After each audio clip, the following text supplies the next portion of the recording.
নমস্কাৰ, মই পৰেশ মালাকাৰে প্ৰাসংগিক প্ৰশ্নলৈ আপোনালোকক আদৰণি জনাইছোঁ। এটি দুখৰ মালিতা, সময়টো চাগে শীতৰ দুপৰীয়া আছিল।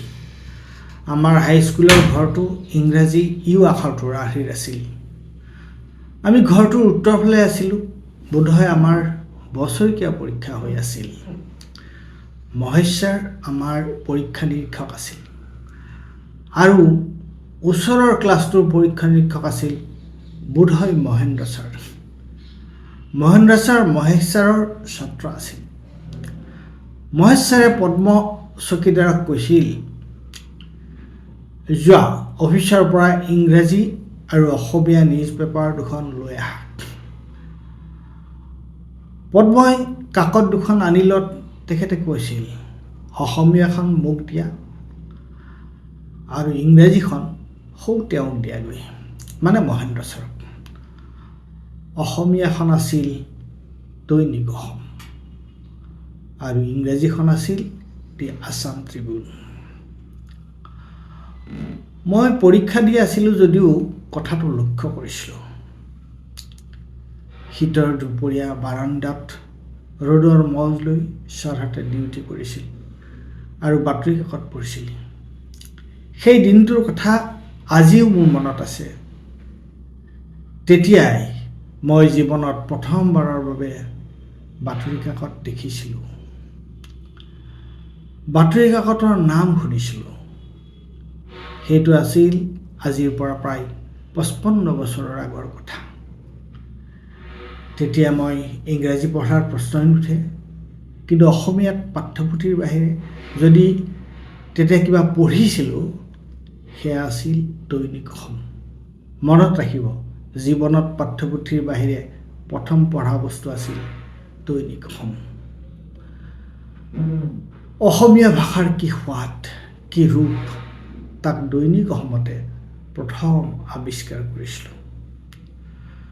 মনত আছে গৌৰীশংকৰ ভট্টাচাৰ্যই বিধানসভাত দিয়া বক্তৃতাৰ বাতৰি পঢ়াৰ কথা। তেনেকৈ আহি আহি কটন কলেজ পালোহি 1977 চনত।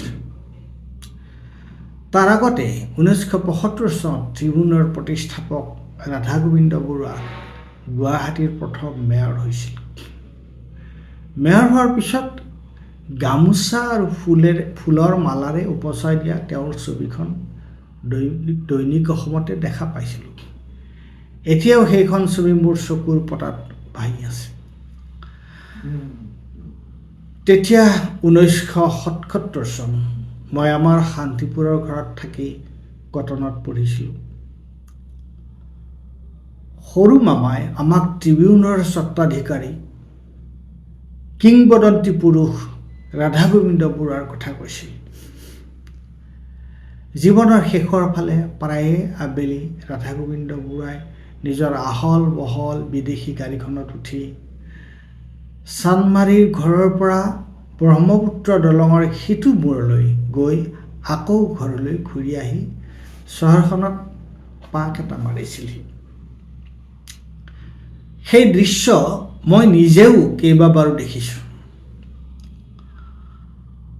আমি কটন কলেজত পঢ়ি থাকোঁতেই অসম আন্দোলনৰ উকমুকনি আৰম্ভ হৈছিল 1978 চনত।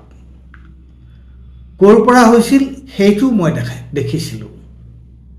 ৰিজাৰ্ভ বেংকৰ সন্মুখৰ পাঁচালিটোৰ ৰেলৱে কলনীৰ ফালৰ চুকটোৰ পৰা। ইতিমধ্যে ৰাধা গোবিন্দ বৰুৱা ঢুকাল 1977 চনৰ 15 জুলাইত। অসম আন্দোলনে 1979-82 চনত তীব্ৰ ৰূপ ধাৰণ কৰিলে।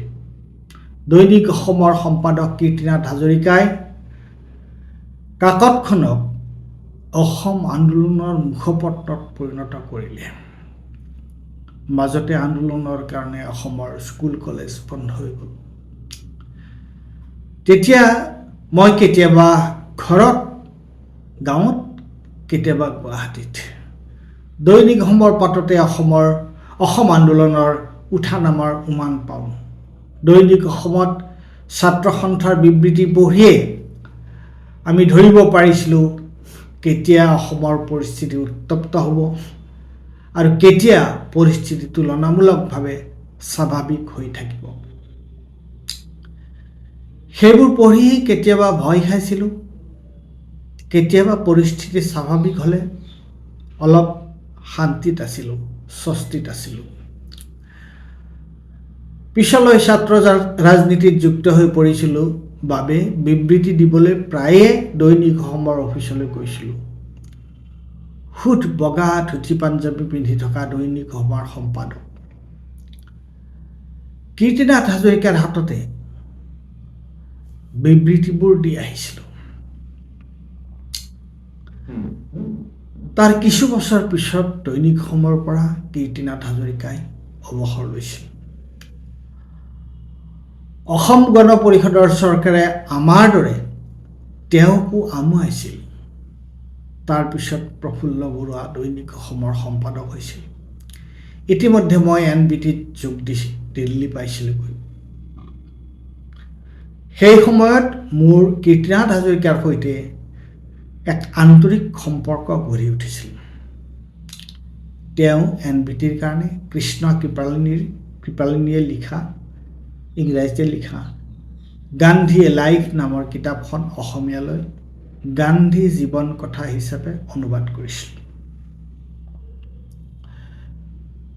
তাৰ আগতে আমি অন্বেষাৰ পৰা ডেউকা উলিওৱা সময়ত এবাৰ ডেউকাৰ কপি এটা দিবলৈ মই প্ৰফুল্ল গোবিন্দ বৰুৱাৰ চানমাৰীৰ ঘৰলৈ গৈছিলোঁ। আলোচনীখনৰ কপি এটা দি তেওঁৰ লগত দৈনিক অসম আৰু আছাম ট্ৰিবিউনৰ কথা উলিয়াইছিলোঁ। ইতিমধ্যে মুদ্ৰণ প্ৰযুক্তিলৈ অভূতপূৰ্ব পৰিৱৰ্তন আহিছিল। মই তেওঁক কৈছিলোঁ আৰু তেওঁক সুধিছিলোঁ, আপোনালোকে নতুন প্ৰযুক্তি ব্যৱহাৰ কৰা নাই যে? তেওঁ কৈছিল, আমাৰ তাত সদায় বস্তুবোৰ অলপ পলমকৈহে আৰম্ভ হয়। পিছলৈ তেওঁৰ লগত মোৰ সম্পৰ্ক বেছ আন্তৰিক হৈ পৰিছিল। তেওঁ সদায় অন্বেষাৰ কাম কাজ ভূয়সী প্ৰশংসা কৰিছিল। এনেদৰে সময় বাগৰি গৈছিল। দৈনিক এখনলৈ কিমান সম্পাদক আহিছিল, কিমান সম্পাদক গৈছিল, মই তাৰ হিচাপ ৰখা নাছিলোঁ। মুনীন বায়ন দৈনিক অসমৰ কাৰ্যবাহী সম্পাদক হৈ থকা সময়ত মই অৱশ্যে প্ৰায়ে তাত লিখিছিলোঁ। তাৰপিছত মোৰ কাকতখনৰ লগত সম্পৰ্ক নোহোৱা হৈ গৈছিল। মোৰ লগত কাকতখনৰ সম্পৰ্ক থকা নথকাটো কোনো ধৰ্তব্য কথা নহয়। মই ভাবিছিলোঁ ৰাধা গোবিন্দ বৰুৱাই আৰম্ভ কৰা ঐতিহাসিক দৈনিক অসম আছিল আৰু ভৱিষ্যতলৈও থাকিব। কিন্তু কালি হঠাৎ খবৰ পালোঁ দৈনিক অসমৰ ট্ৰিবিউন চৌহদৰ বাহিৰত নতুন অফিচ খুলিছে। দৈনিক অসম মোৰ কি হয়? একো নহয়। কিন্তু দৈনিক অসম ট্ৰিবিউন চৌহদৰ বাহিৰত, এই কথাটো মই মানি ল'ব পৰা নাই। বাৰে বাৰে ৰাধা গোবিন্দ বৰুৱালৈ মনত পৰিছে তুলসী গোবিন্দ বৰুৱা আৰু প্ৰফুল্ল গোবিন্দ বৰুৱালৈ। ৰাধা গোবিন্দ বৰুৱাৰ বাবে ইয়াতকৈ আৰু কি ডাঙৰ অপমান হ'ব পাৰে? কালি নিত্যদাৰ মৎস্যস্পৰ্শলৈ যাওঁতে ট্ৰিবিউন বিল্ডিংটোলৈ চাইছিলোঁ। এতিয়াও দৈনিক অসম নামটো তাত লাগি আছে। বোধহয় অতি সোনকালে সেই নামটো তাৰ পৰা মচা যাব। ট্ৰিবিউনৰ এই অৱস্থাই অসমীয়া জাতিৰেই অৱক্ষয়ৰ কিবা ইংগিত দিয়া নাইতো? দৈনিক অসমৰ বৰ্তমানৰ স্বত্বাধিকাৰীৰ প্ৰতি মোৰ আন্তৰিক শুভেচ্ছা আছে। তেওঁলোকে দৈনিক অসমৰ ভাল কৰক। কিন্তু মোৰ কাৰণে ট্ৰিবিউন চৌহদৰ বাহিৰত দৈনিক অসম এটা বৰ দুখৰ কাহিনী। মই ভাবোঁ কথাটো সামাজিকভাৱেও তাৎপৰ্যপূৰ্ণ। ধন্যবাদ।